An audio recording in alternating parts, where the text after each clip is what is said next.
2020 உலகக்கிண தொடர் வருகின்ற பிப்ரவரி மாதம் 7ஆம் தேதி ஆரம்பிக்க போகிறது. இந்த தொடருக்கான இந்திய அணி மட்டுமே இப்போது அறிவிக்கப்படுகிறது. 15 பேர் கொண்ட குழாம் இந்திய அணி அறிவித்திருக்கிறது.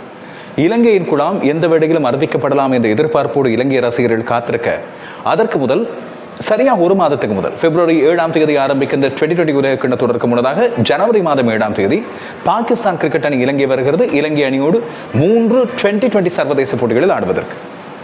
இதற்கான குழாமை தயார்படுத்தும் விதமாகத்தான் இலங்கை வீரர்கள் அத்தனை பேருமே இப்போது ஆடி வந்த ILT20 போட்டி தொடரிலிருந்து இலங்கைக்கு அழைக்கப்பட்டிருந்தார்கள். அதில் பல பேர் இப்பொழுது இலங்கையில் இடம்பெற்று வருகின்ற கழக அணிகளுக்கான போட்டிகளில் தங்களை விளையாடச் செய்து பங்கு பற்றி தங்களது உடற்தகுதிகளை அறிவிக்க வேண்டும் என்று சொல்லி ஸ்ரீலங்கா கிரிக்கெட் சொல்லியிருக்கிறது. இந்த சூழ்நிலையில் தான் இலங்கையின் 18 பேர் கொண்ட 2020 சர்வதேச குழாம், இது 2020 உலக கிண்ணத்துக்கானது அல்ல, மாறாக பாகிஸ்தான் அணிக்கு எதிராக ஆடப்போகின்ற 2020 சர்வதேச தொடருக்கானது. இந்த குழாம் தெரிவு செய்யப்பட்டிருப்பதாகவும் இது விளையாட்டு அமைச்சரின் அங்கீகாரத்துக்கு இப்பொழுது அனுப்பி வைக்கப்பட்டிருப்பதாகவும் ஆங்கில ஊடகம் ஒன்று சண்டே டைம்ஸ் பத்திரிகையில் செய்தி வெளியிடப்பட்டிருக்கின்றது. இந்த 18 பேர் கொண்ட குழாமில் எங்களுக்கெல்லாம் மிகப்பெரிய ஏமாற்றமாக அமைந்திருக்கக்கூடிய ஒன்று, விஜயகாந்த் வியாஸ்காந்த் சேர்க்கப்படவில்லை என்று சொல்லி தெரிவிக்கப்படுகிறது. ஏற்கனவே பாகிஸ்தானில் இடம்பெற்ற முக்கோண 2020 சர்வதேச தொடரில் ஆடிய வீரர்களில் விஜயகாந்த் வியாஸ்காந்த், பவன் ரத்நாயக்க மற்றும் பானுக ராஜபக்ச ஆகிய 3 பேரும் நீக்கப்பட்டிருப்பதாக செய்திகள் வெளியாகி இருக்கின்றன. இவர்களுக்கு பதிலாக அணிக்குள்ளே மீண்டும் அழைக்கப்பட்டிருக்கிறார்கள்.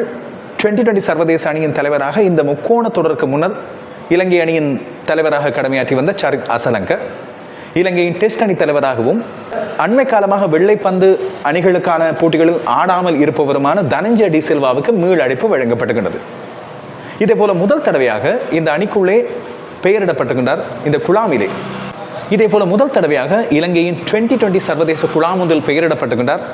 அண்மை காலமாக அசத்தி வருகின்ற இலங்கை A அணிக்காகவும் அண்மையில் இடம்பெற்ற ரைசிங் ஸ்டார் என்ற தொடரில் கலக்கி வந்த சுழல் பந்து வீச்சாளரான ட்ரெவின் மேத்யூ, சரித் அசலங்க, தனஞ்சய டி சில்வா ஆகிய 2 பேரோடு மீண்டும் 2020 சர்வதேச அணிக்கு அழைப்பு விடுக்கப்படுகிறது துனித் வெல்லாலகே மற்றும் மதீஷ பத்ரன் ஆகியோருக்கு. இந்த 2 பேரும் அண்மை காலமாக இலங்கையின் 2020 சர்வதேச அணியிலிருந்து விலக்கப்பட்டிருந்தாலும் மதீஷ பத்ரன நடைபெற்று முடிந்த ILT20 போட்டித் தொடரில் ஷார்ஜா வாரியர்ஸ் அணிக்காக சிறப்பாக பந்து வீசி இருந்தார். அந்த பந்து வீச்சின் பிரகாரம் இவர் அண்மையில் இடம்பெற்ற IPL மினி ஏலத்திலே கொல்கத்தா நைட் ரைடர்ஸ் அணியினால் 18 கோடி இந்திய ரூபாய்க்கு வாங்கப்பட்டும் இருந்தார். எனவே அவருக்கு ஒரு அழைப்பு கொடுக்கப்படுகிறது. அதுபோல துனித் வெல்லாலகே, இவர் அண்மை காலமாக இலங்கையின் வெள்ளைப்பந்து அணிகளில் பெரிய அளவாக பிரகாசிக்கவில்லை. கால்ஸ் அணிக்காக தலைமை தாங்கி இருந்தார் 3 நாள் போட்டிகளில். அதில் கூட பெரிய அளவில் இவருடைய சம்பவங்கள் இடம்பெற்றிருக்கவில்லை. எனவே துனித் வெல்லாலகேக்கு இந்த அழைப்பு கொடுக்கப்பட்டிருக்கிறது. இலங்கையின் ஆடுகளங்களில் சகலுதவி வீரராக, இடதுகை சுழல் பந்து வீச்சாளராக, ஒரு வராட்டிக்கு ஒரு மேலதிக சுழல் பந்து வீச்சு பலமாக இவர் அழைக்கப்பட்டிருக்கலாம் என்ற அடிப்படையில் தான் இவரது பெயர் குறிப்பிடப்பட்டிருக்கலாம் என்று சொல்லப்படுகிறது. தனஞ்சய டி சில்வாவும் சரித் அசலங்கவும் அண்மையில் இடம்பெற்ற முன்னோடி வட்ட குழாம் 30 பேர் கொண்ட குழாமில் பெயரிடப்பட்ட போதே எப்படியாவது இந்த 2 பேரும் குழாமில் சேர்க்கப்படுவார்கள், அண்மை காலமாக தடுமாறி வருகின்ற மத்திய வரிசை துடுப்பாட்டத்துக்கு பலம் சேர்க்க இவர்கள் அழைக்கப்படுவார்கள் என்று தெரிவிக்கப்பட்டிருந்தது.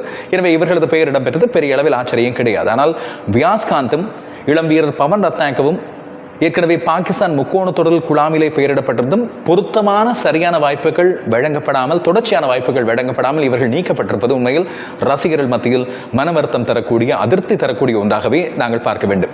பானுக ராஜபக்ச கிடைத்த வாய்ப்பை பயன்படுத்திக் கொள்ளவில்லை என்பதோடு சேர்த்து அவரது இப்போதைய வயதும் அதுபோல உள்ளூர் போட்டிகளிலும் பெரிய அளவில் தன்னை நிரூபிக்க முடியாத அளவுக்கு அவர் இருக்கின்றார் என்ற அடிப்படையிலும் அவரது நீக்கம் பெரிய அளவில் ஆச்சரியம் தரக்கூடிய ஒன்றல்ல. ஆனால் எங்களுக்கு ஆறுதல் தரக்கூடிய விடயம் இது இறுதி குழாமாக இல்லை என்பது. ஆனால் பொதுவாகவே ARV ரோஷன் ஸ்போர்ட்ஸை பொறுத்தவரையில் நாங்கள் ஒரு குழாம் இப்படித்தான் வரப்போகிறது, இவ்வாறு உத்தியோகப்பற்ற தகவல்கள் தெரிவிக்கின்றன என்று குறிப்பிடும் போதே அது கிட்டத்தட்ட உறுதியானதாக இருக்கும் என்பதை நீங்கள் அறிந்திருப்பீர்கள். இந்த மாற்றங்கள் தவிர ஏனைய அத்தனை பேரும் அண்மையில் இடம்பெற்று முடிந்த பாகிஸ்தான் முக்கோண தொடரில் இலங்கை குழாமிலே ஆடியவர்கள் என்பதன் காரணமாக நான் முழுமையாக விரிவாக ஏனைய வீரர்களின் பெயர்களை இங்கே குறிப்பிடவில்லை. எப்படி இருந்த போதிலும் இந்த தொடர் மட்டுமல்ல, அடுத்து வரப்போன்ற இங்கிலாந்து அணிக்கு எதிரான 3 2020 சர்வதேச போட்டிகள் கொண்ட தொடர் ஒன்றும் இருக்கிறது. இந்த 2 தொடர்களுக்கு பிறகுதான் 2020 உலக கிண்ண தொடர் இடம்பெறும். அதற்கு முதல் முன்னோடி வட்ட குழாமிலிருந்து 15 பேர் கொண்ட இலங்கை குழாம் அறிவிக்கப்படும் வேளையிலும் இதே போல வியாஸ்காந்த், பவன் ரத்நாயக்க போன்றோர் அணியிலிருந்து நீக்கப்படுவார்களா, இல்லாவிட்டால் பாகிஸ்தான் தொடருக்கு பிறகு மீண்டும் ஒரு மீள் பரிசீலனை இடம்பெற்று மாற்றங்கள் இடம்பெறுமா என்பதை நாங்கள் பொறுத்திருந்து பார்க்க வேண்டியிருக்கிறது. அறிவிக்கப்பட உள்ள இந்த 18 பேர் கொண்ட குழாம் குறித்த உத்தியோகபூர்வமான தகவல் வெளிவந்த பிறகு உங்களுக்கு அந்த விடயங்களை கொண்டு வருகிறேன். இந்த இரவு நேரலையில் இன்னும் சில விடயங்கள் குறித்து பேசுவோம். இப்போதைக்கு ஸ்ரீலங்கா கிரிக்கெட் தீர்மானங்களால் எடுக்கப்பட்டுள்ள இந்த முடிவு, விளையாட்டுத்துறை அமைச்சரின் பரிசீலனைக்கு அனுப்பப்பட்டுள்ள இந்த 18 பேர் கொண்ட பட்டியல் குறித்து உங்களுடைய கருத்துக்களை அறிந்து கொள்ள ஆர்வத்தோடு இருக்கிறேன்.